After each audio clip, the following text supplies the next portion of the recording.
এক বুদ্ধিজীবী এক আলেম সাহেবকে বলল, হুজুর, আপনারা যে পরকাল পরকাল বলেন, পরকাল বলতে কিছুই নেই।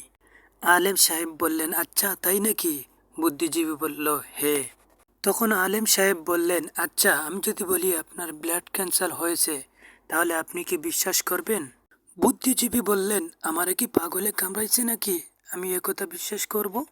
তখন আলেম সাহেব বললেন, এ কথা যদি কোনো বিশেষজ্ঞ ডাক্তার অত্যাধুনিক যন্ত্র দিয়ে পরীক্ষা করে বলে, তাহলে কি আপনি বিশ্বাস করবেন? বুদ্ধিজীবী বলল, অবশ্যই বিশ্বাস করব।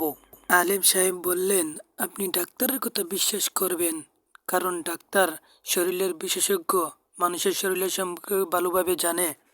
তাহলে আলেমদের কথা বিশ্বাস করেন না কেন? তারাও তো কোরআন হাদিস থেকে পরীক্ষা করে বলে, ইহকাল আছে, পরকাল আছে, মৃত্যুর পর আরেকটা জীবন আছে, জান্নাত আছে, জাহান্নাম আছে। বুদ্ধিজীবী